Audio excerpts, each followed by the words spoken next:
수립 노력입니다. 흥선대원군은 누구의 아버지라고요? 고종입니다. 그러면 순원 철중 다음에 누구예요? 고종이죠. 그러면 19세기 순원 철 그러면 무슨 정치? 세조 정치네요. 그 다음 고종이 즉위하는데 이 고종의 아버지가 흥선 이하응입니다. 그래서 이 대원군은 원래 국왕의 생부를 말하잖아요. 그래서 흥선대원군 이렇게 부르는데요. 이 흥선대원군은 통치체제를 정비하고 민생 안정을 추구합니다. 그리고 대외적으로는 서구 열강의 통상수교 요구에 대해서 거부하지요. 그래서 통상수교 거부 정책 그러죠. 옛날 교과서에는 세국정책 이런 표현을 썼었는데요. 이 흥선대원군이 1863년에서 1873년까지 10년간 집권했는데 흥선대원군 물러나고 이제 실제 왕인 고종이 친정합니다. 친정은 친히 정치한다 이런 뜻이에요. 이제 아버지가 대신했는데 이제 왕인 고종이 직접 한다 그런 이야기입니다. 이 고종 때는 통상수교 거부하는 정책이 좀 완화됩니다. 자, 일본의 요구로 1876년 강화도 조약이 체결이 되죠. 오케이? 강화도 조약은 불평등 조약입니다. 최초 근대적 조약이지만은 자세한 내용은 이제 나중에 보도록 하고요. 이 강화도 조약을 체결함으로 인해서 문호 개방했는데 이후 미국, 영국, 독일, 프랑스 여러 나라와 수교를 합니다. 자, 이제 정부 차원에서 개화 정책을 추진하는데 개화파가 정부의 개화 정책 추진을 뒷받침하지요. 자, 정부에서는 개화 정책을 추진할 기구를 새롭게 만듭니다. 그게 뭡니까?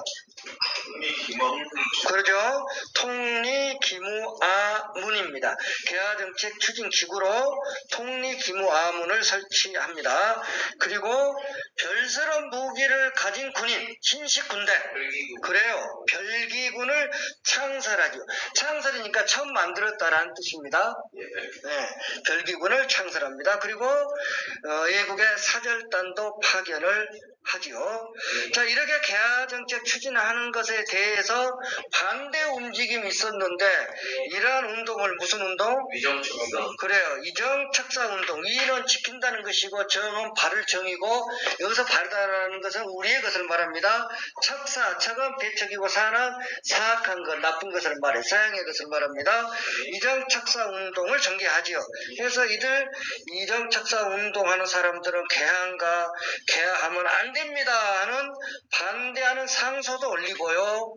이 이정척사운동 전개되는 흐름 속에 1882년 이때가 임오년이었는데 구식 군인들은 차별 대우를 받습니다. 그래서 구식 군인이 중심이 되어서 군인들이 난을 일으키니 이것을 뭐라고 불러요? 임오군란 그렇습니다. 임오군란은 어느 나라가 군대가 와서 개입해서 지나갑니까? 청나라입니다. 알겠죠? 자, 그 다음에 이제 두 번째 근대적 개혁 추진 내용을 보도록 하는데요. 이제 생각해 보세요. 흥선대원군은 통상수교 거부 정책을 추진했죠. 흥선대원군 물러나고 강화도 조약 체결하고 이제 서구 열강과 차례대로 수교를 하지요. 그래서 정부 차원에서 개화정책을 추진하지요.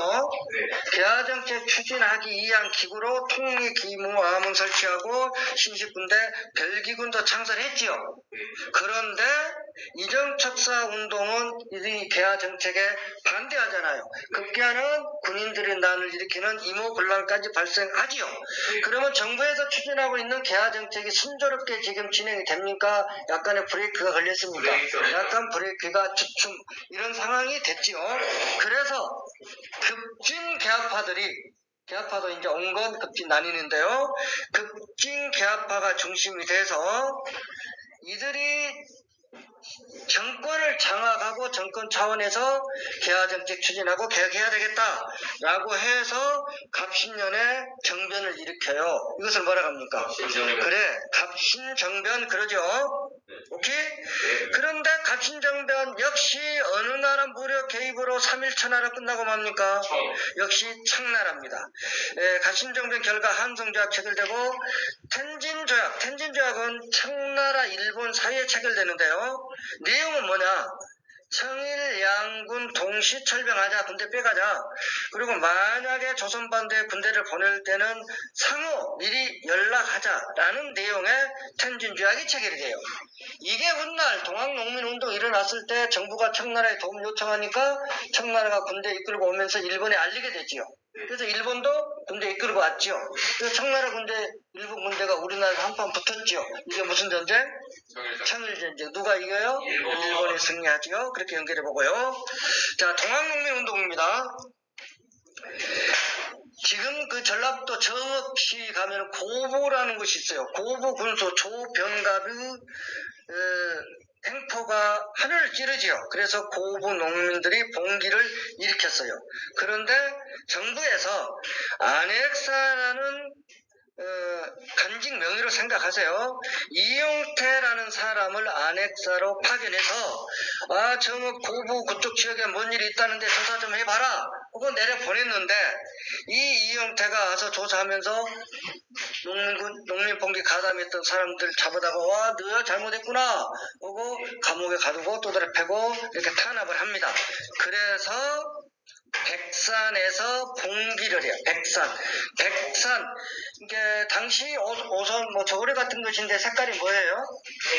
백색이에요. 하얀 색깔인데 낮은 동산에 사람들이 많이 모였어요. 흰색을 입고 멀리서 보면 그 산이 하얀 산화 백산 봉기합니다. 이때 어떻게 보면 구호가 이제 깃발에다 썼죠. 제폭구민 보구감민. 제폭구민이 뭡니까? 폭력을 제거하고 구한다 백성을 보구감민 보는 보호한다 지킨다 나라를 지키고 안민하겠다 백성을 편안하게 하겠다 이거죠? 네. 자, 이러한 구호도 내걸었고요.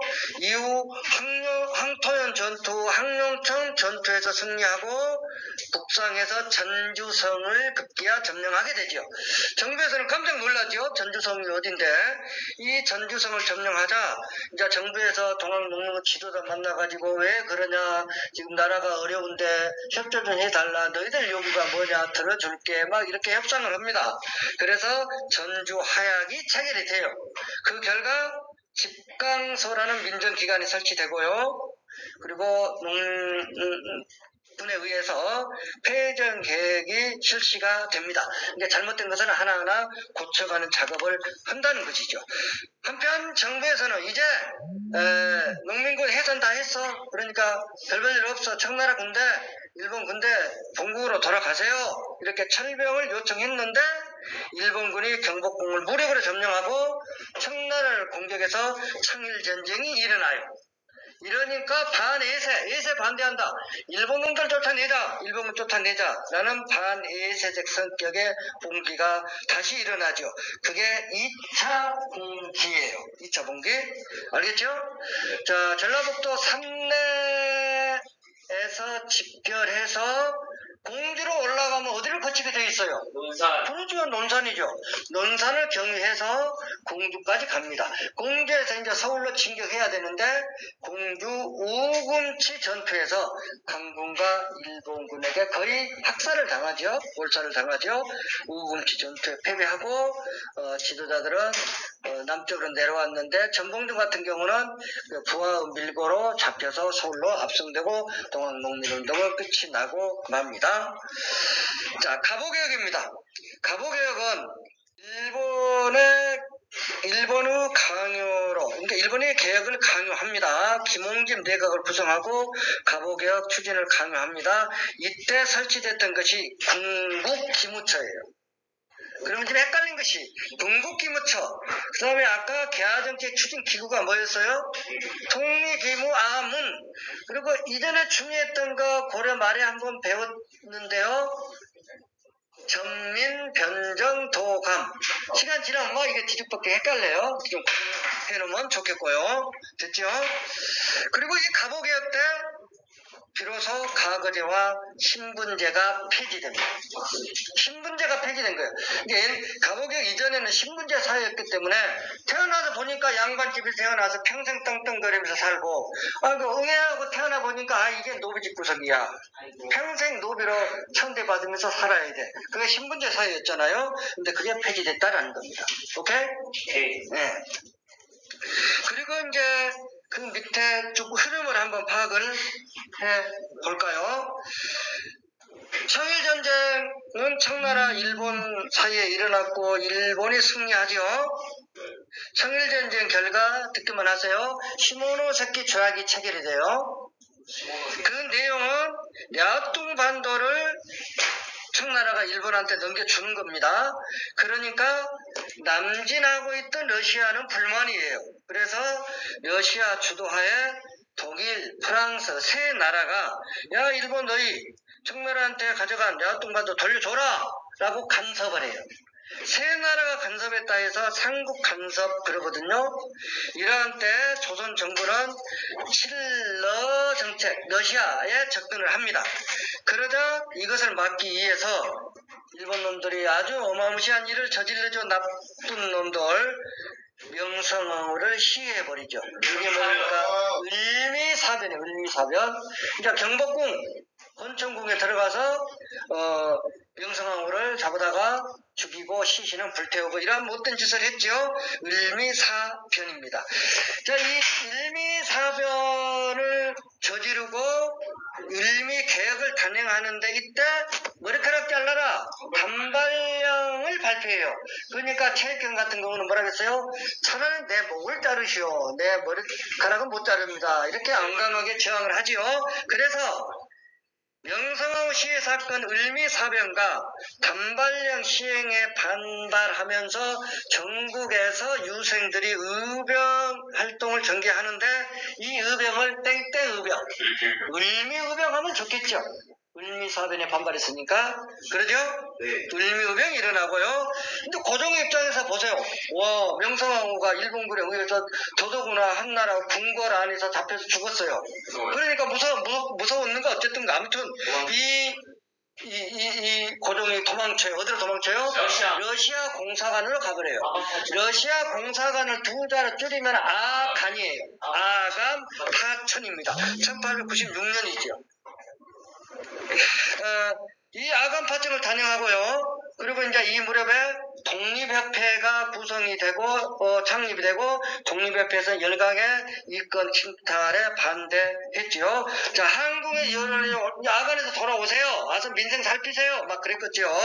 그래서 고종이 한국합니다. 궁궐로 돌아와서 연호를 강물하고 대한제국 성립시킵니다. 대한제국 항제국이죠. 그리고 점진적 개혁, 구본 신참을 내세우면서 개혁 추진했는데 그것이 바로 강무개혁입니다. 자, 일단 여기까지 끝냅니다.